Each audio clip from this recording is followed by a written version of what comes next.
So today we're going to talk about the real lessons of fairy tales. So many of us were raised in an environment where princes and princesses ruled the day. You always tried to figure out who was going to win, who was going to lose, but you always kind of knew who was going to win anyway, right? And in some of my favorite stories, it was the strong heroines who just happened to find themselves in love as they're trying to do something else, right? But those of us, especially after about 1985, when inundated with these particular versions of fairy tales, right? These people who taught us how to be feminine, who taught us how to be masculine, who taught us how to dress, who taught us how to handle certain situations and relationships. These fairy tales taught us a lot about who to be and how to be, right? Good versus evil, right versus wrong, and socialized us to believe that good always prevailed, no matter what, right? We always found a way back to our family, back to our home, back to who we wanted to be. And that happened kind of by coincidence in about 3 days. But what I wanted to talk to you about today was one aspect of those tales that never really gets proliferated until recently, and it's what I call healthy, equitable, and reciprocal relationships, right? We're socialized to believe that what we are supposed to do in a relationship is scripted by these fairy tales. The woman does this, the man does this is how they end up in love, and through some lighting and stuff, things come together. But in a lot of the examples that we have, like Beauty and the Beast, for example, you have something like Stockholm Syndrome, where the person who's held captive falls in love with the person who's holding them, which I hope in today's day and age would not happen. And people come together around this idea that all you need to do is really reveal the beast within the man underneath the beast, right? And that will do the job of relationships. But you never really get an opportunity between the two of them to connect, to talk about the issues that they have. I mean, beyond Belle's book library, like her library or whatever, what is it that really connects them? Have you thought about it?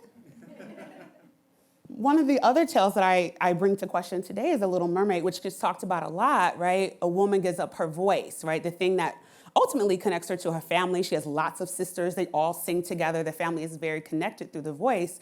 And so giving up her voice is not just about who she is and how she talks, but it's about a thing that connects her to herself, her family, her community. And she gives it up to be like someone else. And that relationship is ultimately fundamentally flawed, of course, because how do you fall in love if you never talk to the person? But also, how do you find a vulnerable connection? How do you learn to listen? How do you learn to connect if you never have to do it? So I wanted to talk to you today about healthy, equitable, and reciprocal relationships that are not always romantic, right? What happens in our connections? What can we learn from those connections that aren't necessarily intimate in nature? And one of my favorite examples from the fairy tales that we do have of recent are these two sisters who learn, despite their insecurities, despite their fears of what could happen, that they can come together and survive based on the information that they do have, right? And it comes through talking, it comes through practice, it comes through work, right? It's not a 3-day interval. They have to climb a mountain and come back down and do all that. They didn't do that in 3 days, right? Another really great example, I think, is this one, in which one girl is really trying to learn how to save her community, trying to save her livelihood, trying to save her family, and all she really has is her inner song, the thing that connects her to herself, to the world around her. And ultimately, she has to teach someone else how to learn that for themselves too. And that learning together is what connects them and what ultimately fixes everything, right? So it's not just about learning and connecting for love, but learning and connecting, and that is the survival of everyone involved. And so when I think about healthy, equitable, and reciprocal relationships, it really came from an argument I had with my boyfriend recently about the fact that some people are just not accountable. You know those people who you ask to pick you up from the airport and they don't show up for like another hour? Or those people who are like, hey, can you bring ice to the party? And they show up with a whole bunch of other stuff, but no ice.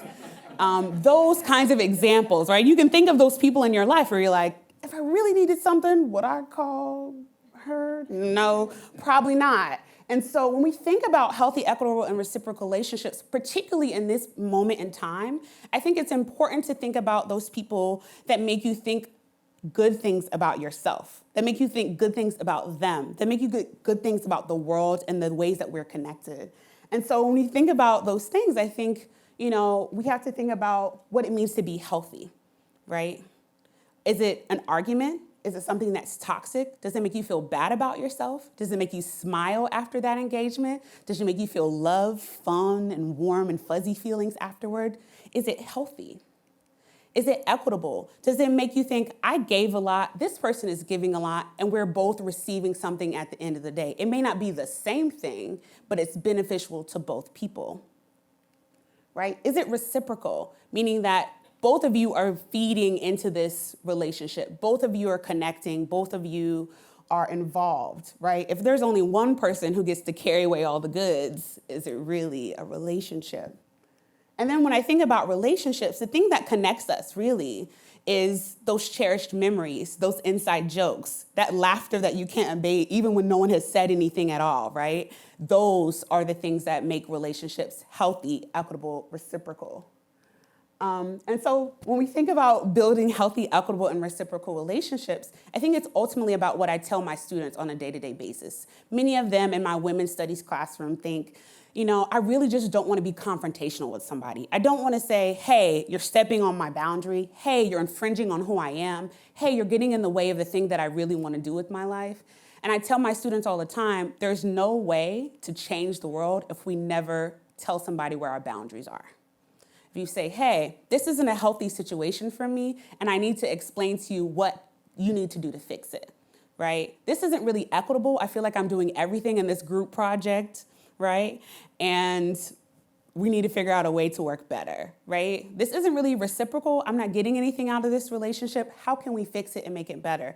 Healthy, equitable, and reciprocal relationships, or what I like to call HER, will fix your life, really and truly. Because when you start to create these relationships with one person, it bleeds into that other relationship with another person, and it creates a network of HERs that will ultimately connect you to other people, but also it'll make you more vulnerable to getting rid of those toxic people in your life as well, right? Why keep that person on speed dial if you can never count on them? What's the point? And sometimes those are your parents. Sometimes those are the evil people in your life. Sometimes those are your sisters or your children. Sometimes you have to create boundaries for people so they will respect you, but also so you can respect yourself. And I think when we talk about the real lessons of fairy tales, it's ultimately that lesson. Are you going to respect yourself? Are you going to respect other people? And how are you going to respect the world if you can't set those boundaries for yourself? Ultimately, healthy, equitable, and reciprocal relationships, as we learned from Frozen and Moana, really are about connecting the self to other people and to the community and the world around us. Thank you.